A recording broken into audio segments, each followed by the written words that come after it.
Bienvenidos, querida audiencia, a su programa, nuestro programa Memorias de un Conflicto. El día de hoy vamos a tratar un tema bastante interesante como lo es historia mundial. Vamos a enfatizar en la región de Siria, que ha atravesado un conflicto interno bastante grande. Por eso el día de hoy traemos a 4 expertas investigadoras para que ustedes estén bien informados. Michelle, ¿cómo estás? Bienvenida.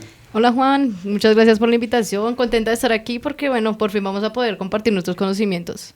Me alegra mucho, Michelle. Sara, ¿cómo estás? ¿Has vivido un tiempo en la región? Así es, pues me alegra muchísimo estar acá y pues poder expresar lo que aprendí allá y que otros se enteren de la verdad. Eso es importante, las enseñanzas que nos traigas de esa región, de esa cultura. Lina, ¿cómo estás? Muy bien, Juan, muchísimas gracias. Muy emocionada de poder compartir con mis compañeras y más que todo poder discutir un tema tan importante. Ok, Lina, muchas gracias. Luisa, ¿cómo estás? Hola Juan, estoy muy feliz de estar acá. Hola a todas mis compañeras y a toda la audiencia que nos está escuchando el día de hoy. Bueno, querida audiencia, el día de hoy, como les he venido contando, vamos a tratar del conflicto en Siria. Sin más ni menos, vamos a dar inicio con nuestra primera experta. Claro que sí, para entender el conflicto de Siria tenemos que irnos a la historia. Yo les voy a dar unos datos muy relevantes y muy por encima. Primero que todo, Siria era la región que se comprendía entre la península de Anatolia, Turquía y el Sinaí. Más adelante, Egipto y Siria eran una sola región.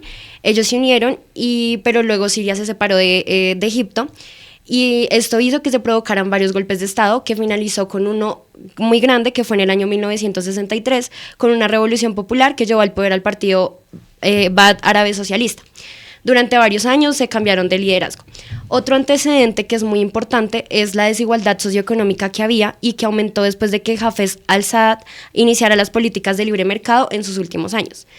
La contienda de este conflicto también coincidió con una sequía muy intensa que se dio en Siria y fue la más alta registrada en este territorio, que se dio en el año 2006 hasta el 2011, que fue donde inició el conflicto como tal. Esto provocó que hubiera un fracaso en las cosechas, que aumentaran los precios de los alimentos y que las personas que estaban en la agricultura tuvieran que desplazarse a centros urbanos. También los derechos de libre expresión se vieron muy vulnerados en todos los habitantes de la población. Ok, basados en este punto, hablando ya más desde lo socioeconómico, también estuve investigando para estar a la par de la información de ustedes. Se dice que la economía en Siria está basada en la agricultura, el petróleo, la industria y el turismo. Michelle, ¿esto es cierto? Así es, Juan, pero también quiero enfatizar un poco en que Siria es mundialmente famosa por sus bordados de sedas, sus tejidos de alfombras y también por su talla de madera. Sin embargo, y no menos importante, también es muy conocida por sus metales preciosos, lo que son el oro, la plata y el cobre. Ok, vamos a basarnos en que el Producto Interno de Siria en los últimos 60 años creció un 80% y en los últimos 70 creció un 333%. Esta inflación es imposible de manejar para cualquier país, es algo antes inexistente. Si ordenamos los países en función de la índice de desarrollo humano, los habitantes de Siria se catalogan en un mal lugar, puesto que están en el puesto 150. El IDH tiene en cuenta 3 variables: la vida larga, saludable, el conocimiento y el nivel de vida digno. Estas personas muchas veces no comen, sus jóvenes se tienen que ir a temprana edad a la guerra. Entonces esto ha provocado una enorme crisis dentro del país. Siria es principalmente exportador de aceite de oliva puro, nueces, tomates, semillas y especies y frutos de calcio. Entonces, estas cosas que ellos expanden, distribuyen, tienen que ser a países cercanos a ellos, ya que su condición económica no les puede brindar para exportarlos a todo el resto del mundo. Por eso exportan a Turquía, Líbano, Jordania y Egipto, de los cuales muchos de estos pues les logran ayudar. Sigamos con nuestra siguiente experta. Bueno, claro que sí, pues más que todo también quisiera enfatizar mucho sobre Siria, que se encuentra en un punto totalmente central en el Medio Oriente. Hay que aclarar que no solo tiene bordes con Irak, sino que también con Israel, Jordania, Líbano y Turquía, es decir, los actores principales del Medio Oriente. Además de esto, tiene una posición totalmente favorable en cuanto al mar Mediterráneo y en cierta parte del río Eufrates. La importancia de Siria en términos energéticos trasciende mucho más los yacimientos de petróleo, ya que si lo comparamos con otros actores económicos, no produce en gran medida el petróleo, sino que su papel fundamental se basa, digamos, en su posición geográfica, ya que su posición permite que se atraviese la materia, los oleoductos y los gasoductos sean más baratos y más rentables pasarlos por allí. Es por eso que el control se toma desde los poderes de materia energética y se genera una relación de interdependencia con otro tipo de países. Ok, o sea que en pocas palabras este país ha sido utilizado por sus países vecinos. Claro que sí, más allá de producir, lo que hace es que es un paso entre otros países. Es por ello que el conflicto se ha prolongado por tanto tiempo, porque los países, en lugar de detener dicho conflicto, tales como Estados Unidos, Rusia y otras grandes potencias, lo que han hecho es potenciar esta guerra y prolongar muchos más sus efectos. Ok, listo.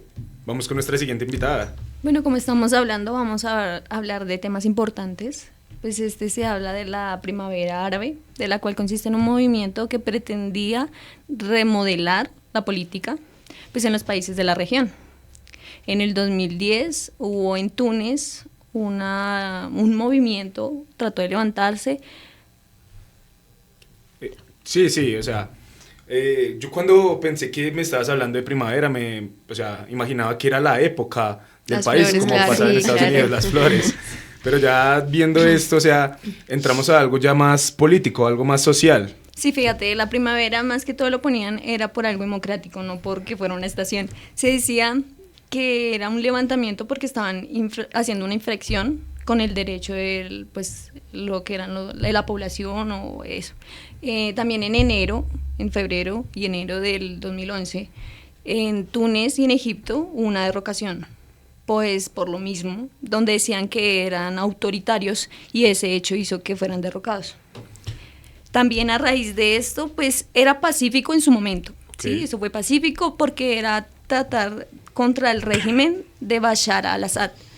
Y pues decían que esto era bueno hasta el momento donde ellos tuvieron una ola de tortura contra los jóvenes, donde se volvió violento, hubo ataques, y ahí fue donde empezó a haber una guerra. También una lucha por Alepo, donde en el 2012 hubo una revolución, donde incluso la ONU estuvo ahí y trató de hacer negociaciones de paz donde no funcionaron, obviamente fueron un fracaso, y tuvieron que separar a Alepo en oeste y este, donde el este fue comandado por la rebeldía, por la revolución que también hicieron, y el oeste pues fue por el régimen, donde trataron de hacer, y pues este es un lugar muy grande en comercio, entonces pues claro, una afectación demasiado grande. Y pues esto se extendió demasiado hasta 4 años. Entonces pues eso fue algo demasiado importante en Siria. Ok, es como básicamente lo que está pasando también en estos momentos en Rusia, que están exigiendo la parte de Crimea que le pertenecía a Ucrania y esto pues está afectando la economía. Pero vamos con Michelle, que me está pidiendo la palabra. Así es, Juan, pues también teniendo como esa línea de continuidad en el conflicto de Siria, que realmente es algo bastante grande y que a la fecha de hoy sigue vigente. En el 2014 el Estado Islámico llega a proclamar el califato.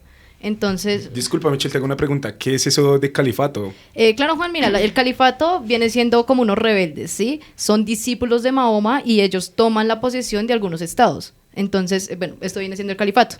En el 2014, como te estaba comentando, el Estado Islámico conquista el Raqqa y, bueno, ellos proclaman que este califato sea su nueva capital. Ok, listo. Luisa. Bueno, yo también tengo un dato importante y es importante mencionarlo, y siguiendo con la historia de lo que dice Michelle, en el año 2015, en septiembre, Rusia intervino y prestó apoyo a Siria bombardeando a los rebeldes y a los que eran terroristas. Por otro lado, también Estados Unidos apoyó a los que estaban en contra del Estado. Ok, listo. En el año 2016 tenemos la entrada de Turquía en la escena. Una coalición de fuerzas kurdas y rebeldes consigue expulsar al Estado Islámico de la ciudad de Manjib, cerca de la frontera turca. Obviamente, los turcos pues no van a permitir que un problema que es de otra región los afecte a ellos directamente. Por esto, Turquía lanza su primera operación en el territorio sirio. Al mismo tiempo, el régimen sirio inicia una ofensiva sobre Alepo, hasta expulsar totalmente a los rebeldes en diciembre tras 4 años de batalla. Alepo, como lo mencionaba nuestra experta Sara, pues ella ya les comentó algo un poco del tema. El Estado Islámico en estos momentos pierde fuerza. Rusia e Irán, los principales aliados del régimen sirio, mantienen conversaciones con Turquía para encontrar la solución al conflicto y entrar en un terreno de paz en el que se vea involucrado la ONU, y la guerra parece decantarse ahora a favor de Bashar al-Assad. Los rebeldes se ven cada vez más acorralados en Idlib y las milicias kurdas han recuperado Raya, reconociendo el territorio controlado por el Estado Islámico. Así es, Juan, y qué bien que mencionas a Idlib, porque en enero del 2018 Idlib es proclamado como la última provincia integrada por grupos de rebeldes, ¿sí? En el 2018 ya técnicamente se están acabando esos grupos y Idlib es el único que queda. Ok, que esto suena bastante interesante. Vamos con Sara, ¿cómo estás? Pues como tú lo decías, era el último, y pues también hay un alto al fuego que se dice que fue en el 5 de marzo del 2020, donde Rusia y Turquía trataban de hacer alianzas del régimen de Al-Assad, pues él era el que estaba a cargo, y pues del régimen que eran los rebeldes, ya que trataban de poner un calma a eso, siendo una ocasión de que tanta gente se desplazara que llegaron a ser hasta 1 millón de personas que tuvieron desplazamiento, donde esta ciudad se cree que es un símbolo de rebeldía. Claro que sí, y bueno, ya finalmente para dar una conclusión en cierre a toda nuestra intervención, creo que es muy importante constatar la razón por la que esta guerra civil no se ha terminado. Claramente la mayoría de guerras civiles se acaba cuando un bando pierde. Claramente lo que ha pasado en Siria ha sido una situación completamente diferente. Esto pudo haber sucedido, pudo haberse dado un fin hace muchísimo tiempo. Lo que pasa es que a pesar de que los combatientes principales y los rebeldes que intervinieron en 2011 se han debilitado con el paso del tiempo, la diferencia es que no están solos. Cada bando tiene un apoyo de diferentes potencias económicas, tales como han sido a lo largo del tiempo Turquía, Jerusalén, ha sido Estados Unidos, Rusia, los cuales, en otras palabras, normalmente detendrían el conflicto. Sin embargo, estos mismos han perpetuado estos conflictos, ellos mismos han llevado a que esto siga sucediendo con el paso del tiempo por intereses económicos tanto como políticos. Ok, listo. Ya que mencionas a los Estados Unidos, tenemos que recalcar que las relaciones diplomáticas entre Siria y Estados Unidos no han sido las mejores, puesto que ellos quieren expulsar al Estado Islámico de allí. Entonces, ¿qué han hecho? Han impactado o puesto 16 bases militares a través de toda la zona, y la más importante es en Al-Taaf. Entonces esto es muy importante porque, digamos, Estados Unidos se está metiendo literalmente en todos los problemas que ocurren en el mundo, y esto en algún momento puede llegar a ser algo perjudicante para su propia población. Michelle.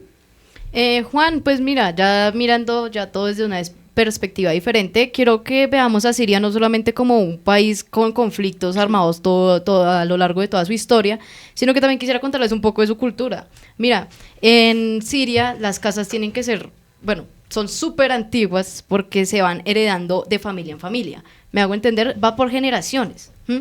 Y también tienen como sus costumbres súper extrañas de que en las casas tienen que estar en jardines a veces compartidos, a veces cada uno con su jardín diferente, y en los jardines tiene que estar en la mitad una fuente de agua. O sea, es algo súper extraño porque, digamos, es algo que nosotros normalmente no vemos acá en Latinoamérica. Y también tienen que tener árboles cítricos, ¿sí? En su mayoría tienen que ser cítricos. Pueden ser, no sé, florales y esto, pero tienen que ser cítricos, ¿sí? Qué curioso. Sí, incluso en Damasco, que es la capital de Turquía, tienen que tener como esas aldeas pequeñas, ¿sí? Como que todo tiene que ser bastante pequeño para tener como un control mayor en la sociedad. También quiero recalcar un poco sobre la religión, que ellos practican el islamismo, el islámico, y tienen su Biblia como, pues que para nosotros que seríamos los católicos tendría la Biblia, ¿sí? Allá tienen el Corán, ¿sí? El Corán. Ok. Más o menos, ¿sabes en qué se basa, o mejor lo dejamos para otro día ese tema? Tal vez para otro día, para Es poderlo algo enfatizar extenso, mejor, pero- porque la Ese religión tema es es algo... demasiado extenso y es algo muy profundo en esta región. Entonces, Sí, la religión es súper...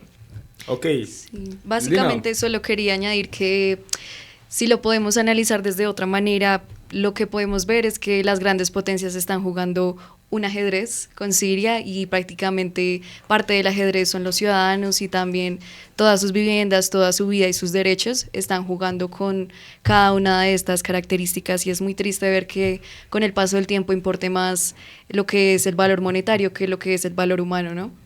Sí, no, es muy cierto, ya que también en este país suelen degradar mucho a las mujeres y ellas no tienen voz ni voto para esto, sus niños mueren de hambre, se los llevan a la guerra.